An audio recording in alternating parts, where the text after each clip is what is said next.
घर, काम और बच्चे ये तो हमेशा साथ चलते ही रहते हैं, लेकिन इन सब के बीच में ना हम ख़वातीन अपना ख़्याल रखना बिल्कुल भूल जाती हैं। आज के व्लॉग में ना आपके साथ कुछ ऐसी बातें, कुछ ऐसी आदतें शेयर करूँगी जो ना सिर्फ़ आपकी डेली रूटीन को आसान बनाएँगी, बल्कि जो हमारी मेंटल हेल्थ है ना, हमारा जो दिमागी सुकून है, जो कहीं खो जाता है, उसको भी वापस लेकर आएँगी। अस्सलामुअलैकुम माय यूट्यूब फैमिली, उम्मीद है जी आप सब ठीक-ठाक होंगे। अल्हम्दुलिल्लाह मैं बिल्कुल ठीक हूँ। सबसे पहली आदत ये है कि हर चीज़ में ना परफेक्शन ढूँढना छोड़ दें। कोई भी चीज़ कभी भी परफेक्ट 100% हो ही नहीं सकती है। अक्सर ना हम अपने आप को एक्स्ट्रा स्ट्रेस, एक्स्ट्रा टेंशन में रखते हैं। कभी किसी काम की टेंशन, कभी पैसों की टेंशन, कभी किस चीज़ की टेंशन। एक बात हमेशा याद रखें, जिन चीज़ों को आप बदल नहीं सकते, जिन चीज़ों को आप कंट्रोल नहीं कर सकते ना, उनकी टेंशन लेना छोड़ दें। ज़िंदगी में 100 मसले मसाइल चलते रहते हैं, अप्स एंड डाउन्स आते रहते हैं, लेकिन इसका मतलब ये नहीं होता कि हर चीज़ को ना सर पे सवार कर लिया जाए। सिर्फ जब भी कोई भी मसला हो, कोई भी परेशानी हो ना, हर चीज़ को अल्लाह ताला पे छोड़ दिया करें। पूरा यकीन रखा करें कि जो भी होगा ना, वो आपके हक़ में बेहतरीन होगा। यकीन करें, ये छोटी सी बात है, जब भी कोई टेंशन हो ना, सिर्फ अपने दिल में एक बात सोच लिया करें कि जो कुछ भी हो रहा है अल्लाह ताला की रज़ा से हो रहा है, और जो कुछ भी होगा ना, वो बेहतर नहीं बल्कि बेहतरीन होगा। और यहाँ मैं आपको बताती चलूँ कि आज ना मेरा कुछ करने को दिल नहीं चाह रहा था। कभी कभी ऐसा होता है यार, आप जितने मर्ज़ी एनर्जेटिक हो, जितना मर्ज़ी आपको काम करने का शौक़ हो, कभी कभी कुछ भी करने को दिल नहीं करता। अच्छा, यहाँ ना चीनी का डब्बा खाली हो गया था, तो मैं हमेशा जो भी मेरा जार, जो भी मसाले का बॉक्स खाली होता है ना, मैं हमेशा उसको पहले वॉश करती हूँ, फिर रीफ़िल करती हूँ। क्योंकि घर तो हम साफ़ करते ही करते हैं, लेकिन आज मैं आपको बताऊँगी कि अपने दिल और दिमाग को किस तरह आपने साफ़ करना है। नेगेटिव लोगों की बातों से, टेंशन से, सारे परेशानियों और मसलों को ना आज मैंने मुका देना है आपकी। और यहाँ पे ना नाश्ता मैंने आज बाहर से मंगवा लिया था। जैसे मैंने आपको बताया, मेरा कुछ भी करने को दिल नहीं कर रहा था।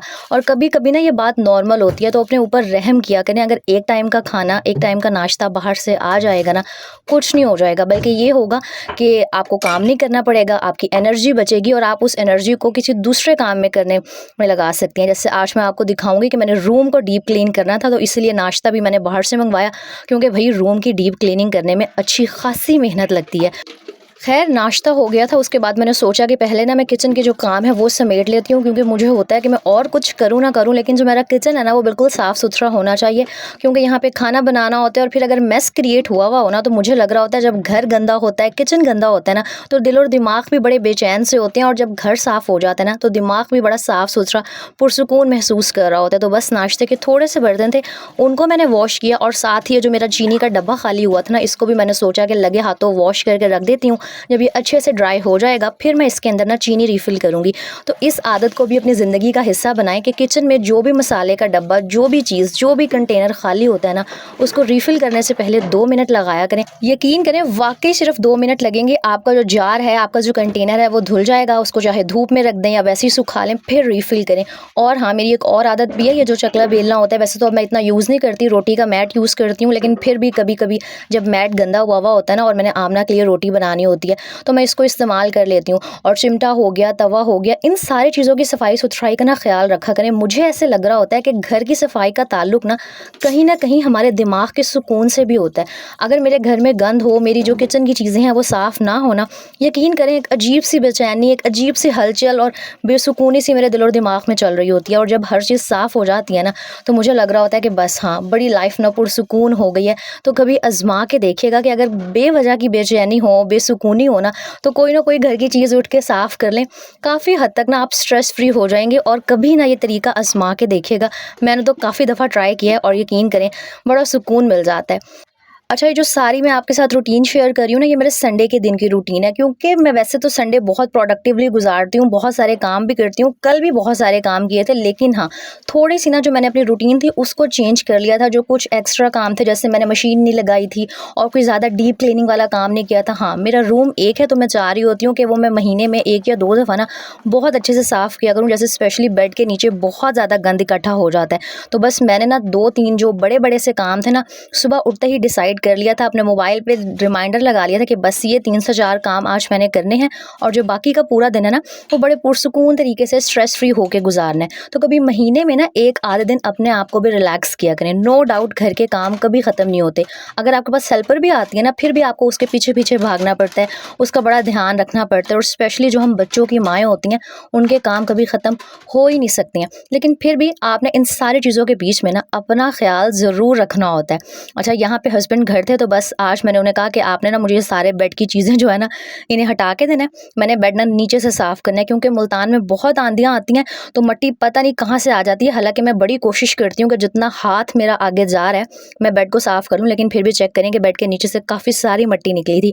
तो अगर आपका घर भी छोटा है ना तो कोशिश किया करें कि महीने में एक आधी दफ़ा ना बेड को हटा के नीचे से अच्छे से क्लीन कर लें। इस तरह ना कीड़े मकोड़े नहीं पैदा होते और रूम ना बड़ा साफ़ सुथरा सा रहता है।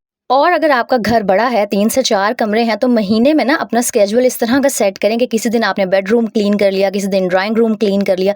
एक-एक करके चीज़ों को साफ़ किया करें, इस तरह थकावट भी नहीं होती है और जो घर है ना वो भी साफ़ सुथरा रहता है। तो पहले तो मैंने सारी वो जो मट्टी थी उसको झाड़ू से इकट्ठा किया और बस फिर मैंने जो सिंपल मोप होता है ना उसको फेर दिया था और 10-15 मिनट, हद मुझे आधा घंटा लगा था, जो मेरा रूम था ना बहुत अच्छे से साफ़ सुथरा हो गया था। और मैं बता दूं कि बाकी आज मैंने कोई एक्स्ट्रा काम झाम नहीं किया था, सिर्फ एक ये रूम वाला काम किया था और 10-15 मिनट लगे थे, पूरे घर की ना मेरी सफाई हो गई थी। तो कभी कभी चीज़ों को आसान बनाया करें ताकि आप भी रिलैक्स कर सकें। नो डाउट काम कभी ख़त्म नहीं हो सकते और ना ही वो कभी होने वाले हैं, चाहे आप जो मर्ज़ी कर लें। अच्छा, जो नेक्स्ट बात मैं आपको बताने वाली हूँ ना, मैं जानती हूँ कि उससे आप बहुत हद तक रिलेट कर सकेंगे। कल भी व्लॉग के एंड में वो मैंने बात की थी, लेकिन इतना डिटेल में नहीं कर सकी थी कि अक्सर ना हम जो स्पेशली ख़वातीन होती हैं, वो जो दूसरे लोग होते हैं ना उनकी छोटी-छोटी बातों को बहुत दिल पे ले लेती हैं। सपोज़ करें हस्बैंड ने ऑफ़िस जाते हुए या काम पे जाते हुए ज़रा सा कुछ कह दिया, थोड़े से गुस्से में बात कर ली, सास ने कुछ कह दिया, चलें अगर आपकी शादी नहीं हुई हुई, अम्मी या अब्बू ने कुछ कह दिया, मतलब किसी की भी छोटी-सी बात को ना हम दिल पे ले लेते हैं और फिर पूरा दिन सोचते रहेंगे, जलते रहेंगे, कुढ़ते रहेंगे। यहीं पे वीडियो पॉज़ करें और मुझे कमेंट करके बताएं कि ऐसा होता है या नहीं। कि मेरी बहुत सारी बहनें होंगी जो लोगों की ना छोटी-छोटी बातों को पूरा दिन ना अपने दिल पे लेके सोचती रहती होंगी, अपने आप को कोसती रहती होंगी कि हमसे कहीं गलती हो गई, फलाने ने हमें ऐसा क्यों कह दिया। तो एक बात याद रख लें, अपनी लाइफ का ना ये रूल सेट कर लें कि कभी भी किसी की बात को ना अपने दिल तक मत जाने दिया करें। जब बातें दिल तक जाती हैं ना तो अगले इंसान का तो कुछ नहीं जा रहा होता, आप फ़िज़ूल में टेंशन लेके अपना जो ज़हनी सुकून है उसे ख़राब कर रही होती हैं और पूरा दिन ना अपना दूसरों के पीछे ज़ाया कर देती हैं। तो प्लीज़ इस बात का ख्याल रखा करें कि लोगों की बातों को इतनी इम्पोर्टेंस ना दें कि जो आपका अपना ज़हनी सुकून है ना वो ख़राब होना स्टार्ट हो जाए। अच्छा, ख़ैर मेरी सफाई-शफ़ाई हो गई थी, उसके बाद ना बस मैंने सोचा कि कोई आसान सा लंच बनाते हैं और दाल-चावल से ज़्यादा आसान मुझे नहीं लगता कि दुनिया में ना कुछ हो सकता है। वैसे आज संडे था और मैं संडे को कुछ अच्छा स्पेशल सा बनाती हूँ, लेकिन वही बात है, मेरा दिल नहीं जा रहा था। मतलब तबीयत भी ठीक थी, लेकिन बस वो दिल है ना नहीं जा रहा होता कभी-कभी, लेकिन फिर भी कुछ ना कुछ तो करना था। तो मैंने सोचा कि फटाफट से ना आसान से दाल-चावल बनाती हूँ, साथ अपने लिए आलू का भुर्ता बनाऊँगी और जो खाना है ना वो रेडी हो जाएगा। और हाँ, आज के व्लॉग में दिखाऊँगी कि मैं जो शाम है ना संडे की वो किस तरह से स्पेंड करती हूँ, ताकि भई पूरा वीक ना मेरे अंदर कामों की एनर्जी रहे और जो मेरी स्ट्रेस है ना वो कम से कम हो सके, क्योंकि हम औरतें घर के काम कर कर के ना बहुत थक जाती हैं भई। अच्छा, फिर मैंने फटाफट से बस दाल चढ़ाई और आप लोगों ने मेरे साथ बड़ी टिप्स शेयर की थी कि जो दाल का कलर है ना वो खिला हुआ येलो येलो कैसे आएगा। तो मैंने काफ़ी सारी टिप्स पर अमल भी किया था कि मैंने लाल मिर्च नहीं डाली थी, वो जो दादरी मिर्च होती है मैंने दाल में वो ऐड की थी, हल्दी भी थोड़ी सी ज़्यादा डाली थी और वाकई यार दाल काफ़ी अच्छी बनी थी। मतलब जो पहले मेरी बिल्कुल ऑरेंज से दाल बनती है ना वैसे नहीं बनी थी। और साथ ही ना बस मैंने फटाफट से जो चावल बॉयल करने थे इनको भी धो के ना भिगो दिया था कि ना बस आधा घंटा लगे, किचन का जो सारा काम है ना मेरा फटाफट से मैनेज हो जाए। एक बात आपके साथ यहाँ शेयर करती हूँ कि हम औरतों का मूड जैसा भी हो, जो मर्ज़ी हो जाए, घर के काम हमें ना चाहते हुए भी ना करने पड़ते हैं। इसीलिए कोशिश किया करें कि जो काम करना ही है ना उसको बोझ समझने की बजाय खुशी-खुशी कर लें, ताकि जो सारे काम है ना वो भी आसानी से हो जाएँ और आपका जो दिमाग हर वक्त एक प्रेशर में रहता है ना उस प्रेशर में भी ना आए। मुझे पता है, मैं बहुत अच्छे से रिलेट कर सकती हूँ कि एक ही तरह की रूटीन को फॉलो कर करके साथ में बच्चों को संभालना है, इतनी सारी जिम्मेदारियाँ होती हैं यार, इंसान थक जाता है। वो कल मेरा लिटरली ना ऐसा हाल हो रहा था, वो कहती है ना दिमाग की दही हो गई है और वो प्रेशर कुकर बन जाता है दिमाग, ऐसे हो जाता है यार। और वैसे तो मैंने डेली बेस पर वीडियोस भी अपलोड करना होती हैं तो अक्सर उसका भी स्ट्रेस हो जाता है। इसलिए ना कभी कभी रूटीन को थोड़ा सा खुद आसान बना लिया करें। कोई दूसरा आके आपको नहीं कहने वाला कि बाजी बस कर दो, बहुत काम कर लिए ने। खुद ही आपने अपने लिए ब्रेक्स भी लेने होते हैं, अपनी सेहत का भी ख्याल रखना होता है और हर चीज़ को ना खुद साथ लेके चलना होता है। अच्छा, अगली बहुत ज़रूरी बात कि अपनी डाइट का ख्याल रखा करें। अब डाइट अच्छी रखने से मुराद हरगिज़ ये नहीं है कि आपने जी महँगे-महँगे मल्टीविटामिन्स खाने हैं और दवाइयाँ खानी हैं और जी ड्राई फ्रूट्स खाएँगे तभी आपकी सेहत अच्छी रहेगी। अच्छा साफ़-सुथरा घर का बना हुआ खाना अगर आप 3 टाइम खा रहे हैं ना, तो यकीन करें आपकी हेल्थ खुद ब खुद अच्छी रहती है। और मैं ये नहीं कह रही कि जी मैं कोई बदपरहेज़ी नहीं करती, मैं बाहर के खाना नहीं खाती, मैं सब कुछ खाती हूँ। लेकिन हाँ, मेरी पूरी कोशिश होती है कि मैं अपना ख्याल ज़रूर रखूँ। जो मेरी नींद है 7-8 घंटे की, वो मैं ज़रूर पूरी करूँ, चाहे मैं वो जैसे मर्ज़ी करूँ, लेकिन पूरी कोशिश कर रही होती हूँ कि नींद पूरी करूँ। और आप लोग अक्सर मुझसे पूछ रहे होते हैं ना, आप ही अपनी डाइट शेयर करें, आप इतनी एनर्जेटिक कैसे रहती हैं और ये वो। तो डाइट मेरी कोई नहीं है, जो मैं बस घर पे सिंपल खाने बना रही होती हूँ ना, वही मैं खा रही होती हूँ। और एक और बात, हमारी जो फिज़िकल हेल्थ है ना, मतलब जो हमारी सेहत है, उसका बहुत हद तक ताल्लुक हमारी मेंटल हेल्थ से भी होता है।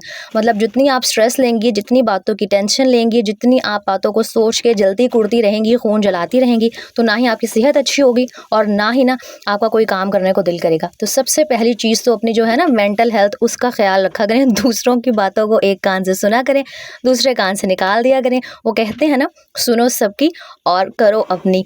एक दफ़ा ना मरियम परवेज़ को आप सभी जानते होंगे, उन्होंने अपने व्लॉग में कहा था कि ससुराल में स्पेशली अगर आप जॉइंट फैमिली में रहते हैं ना, तो वहाँ रहने का एक ही सिंपल सा फ़ॉर्मूला है कि हाँ जी कर दे जाओ, ते अपनी कर दे जाओ। और मैं ये बात नहीं करी, अल्हम्दुलिल्लाह मेरे ससुराल वाले बहुत अच्छे हैं। आप लोग अक्सर पूछ रहे होते हैं ना, तो कभी इसके बारे में भी डिटेल से बात करेंगे कि मेरे इन-लॉज़ बहुत अच्छे हैं। लेकिन बहुत सारी मेरी बहनें होती हैं जो ससुराल की वजह से ना बड़ी टेंशन में, डिप्रेशन में रहती हैं। तो भाई सिंपल सा रूल फ़ॉलो किया करें, हाँ जी करें और जो आपका दिल चाहता है वो करें।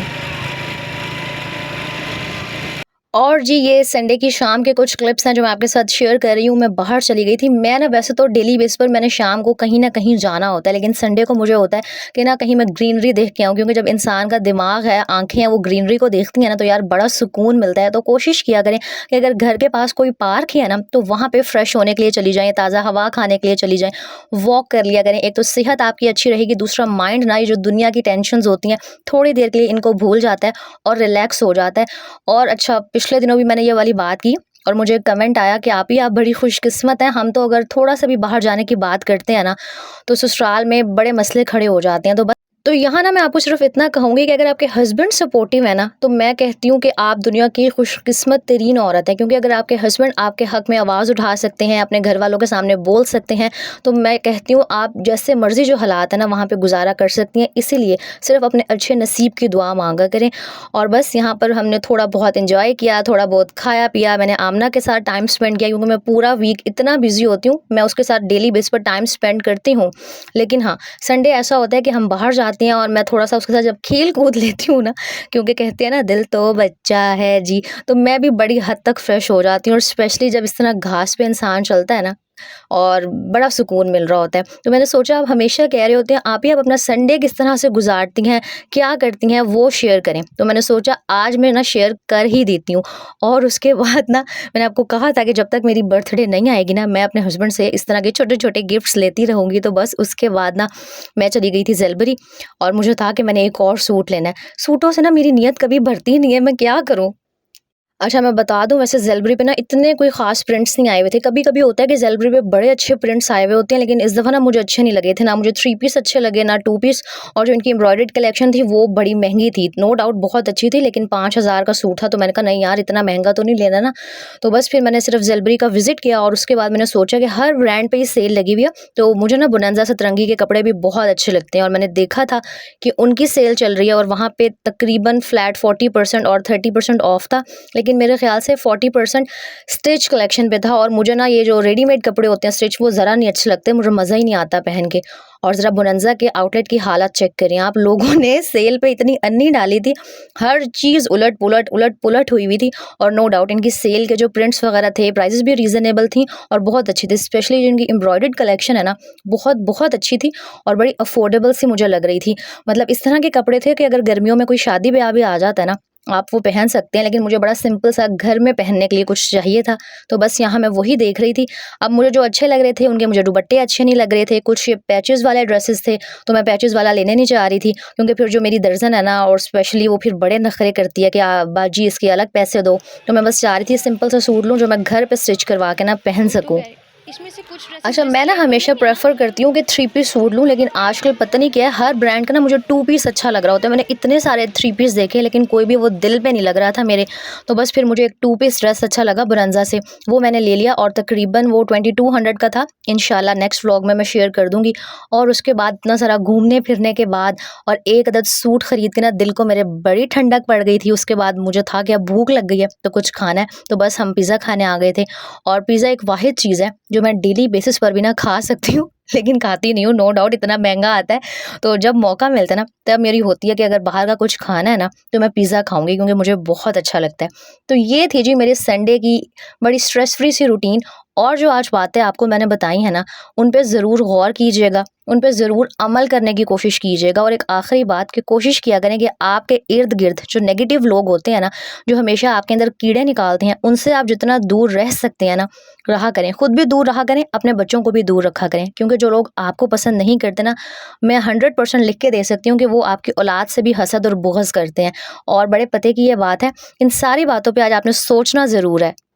व्लॉग अच्छा लगा हो तो लाइक, कमेंट एंड शेयर कर दीजिएगा। अपना बहुत सारा ख़्याल रखिएगा, मुझे दुआओं में याद रखिएगा। नेक्स्ट व्लॉग में मिलेंगे। अल्लाह हाफ़िज़।